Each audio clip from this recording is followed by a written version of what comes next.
I can't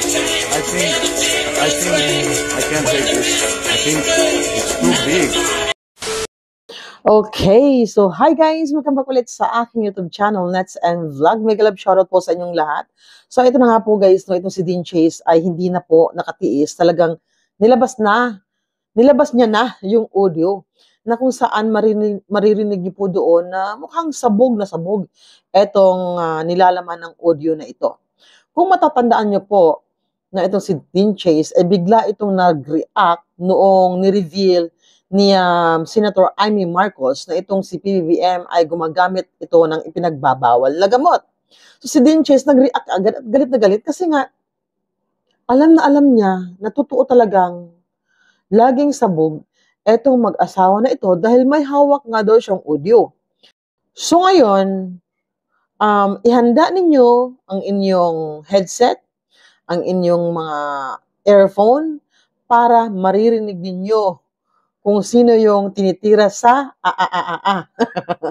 Tapos sabi ng girl, sabi ng boy, sabi, I think I can take it.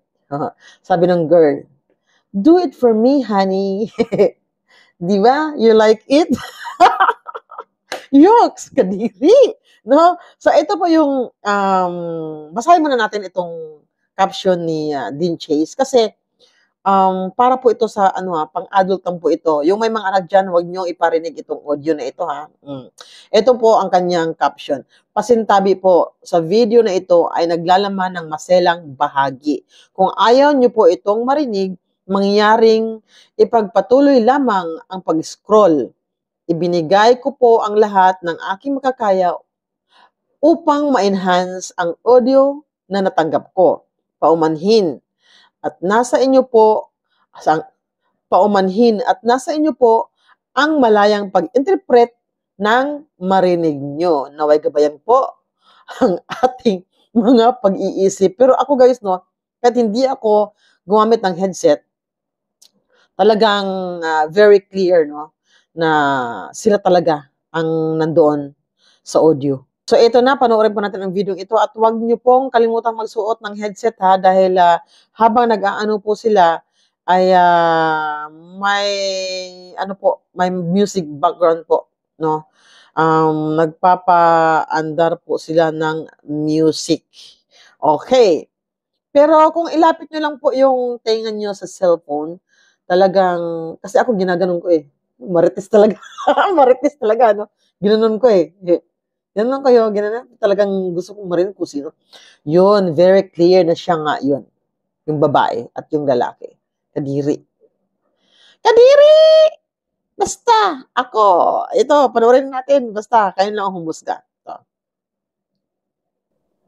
Pinag-isipan ko po ito talaga ng ilang araw. Kung napansin niyo po, hindi po ako nagpo-post ng how many days. I really sat down and contemplated on this. Pero napagtanto ko po na karapatan po ng bawat mamamayang Pilipino na malaman kung ano pong klaseng mga tao ang nasa loob ng Malacanang. Ito na nga po. This audio was sent to me during kasagsagan ng pagsabog ng issue ni Paulo Tontoco. Kasi po, nag-reach out po itong person na to sa akin at sabi niya po, siya po mismo ay minessage para po sumali sa SEX party. Verify ko po, as a matter of fact, I have SEX party? In person as well. And napag-usapan po namin kung anong nangyari. Ayun na nga po, you might have seen my video about this previously on my page. If you have questions about that, just go back to my video.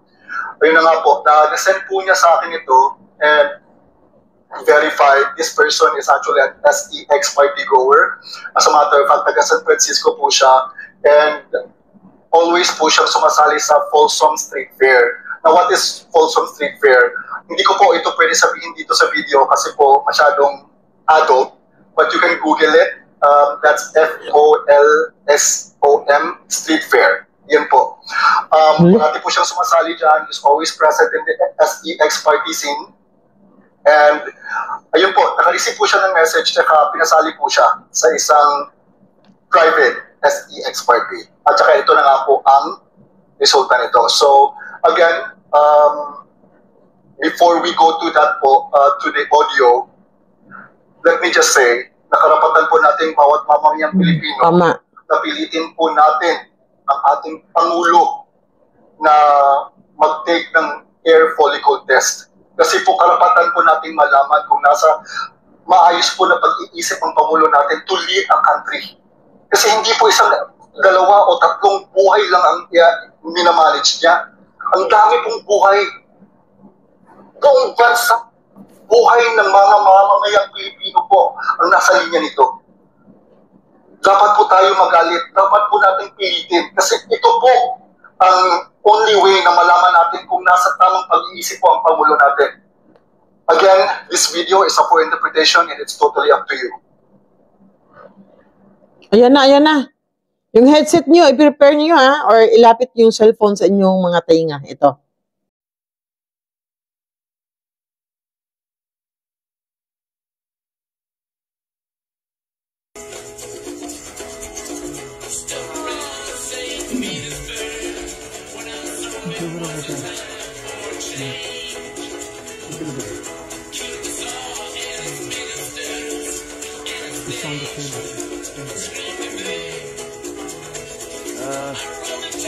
I can't take this. I think it's too big.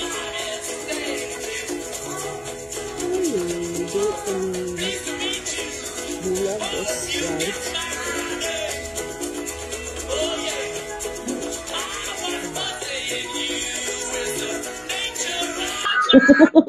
Narinig nyo? I think I can't take this. It's too big!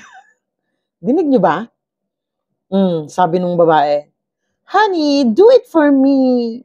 You love this, right? God, grabe.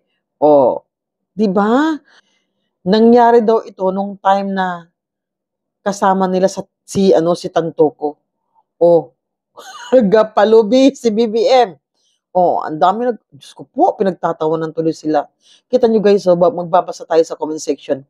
Lalaki, I think I can't take it. It's too big. Babae, do you like it? Right? Sounds like, do you want?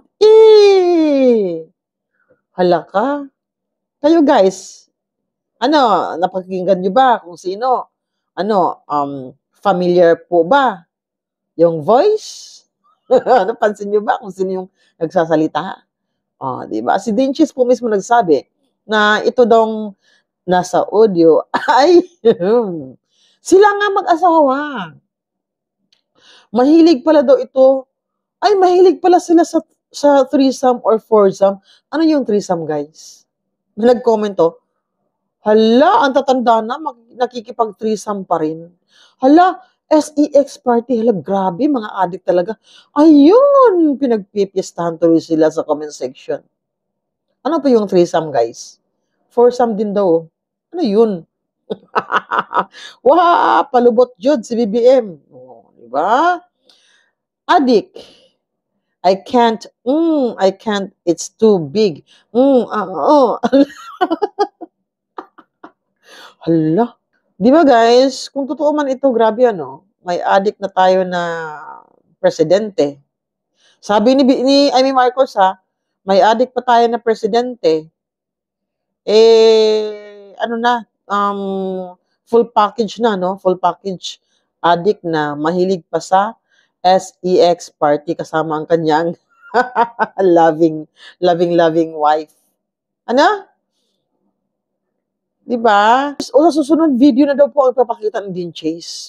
Sabi ng commenter, remember, friend ni Dean, kasali siya dyan. Kaya no need na pagtalunan kung ano ang ginagawa nila sa panahon na yan. Friend pala ni Dean Chase yung nag-send ng audio sa kanya. Or yung friend ni Dean Chase kasali sa party na ito. Ito, nag-comment. Ito pa, may nag-comment sabi, hala, ang boses nilang dalawa, deny naman yan sila. Kasi walang pics. Pero klaro naman sa Klaro naman sa boses, di ba? Grabe, no? So kayo guys, ano masasabi sa video ito? Comment down below lang po. Yung iba dyan kung hindi nyo gaano marinig dahil nilagyan nga nila ng music, siguro habang nag-aano sila ay nagpapa-sound sila kaya medyo mahina. So, kung maglagay naman kayo ng headset ay maririnig nyo po ang boses ng mag-asawa. Ay, nako. Comment down below lang po kung ano po ang sabi nyo sa video ito. Bye everyone!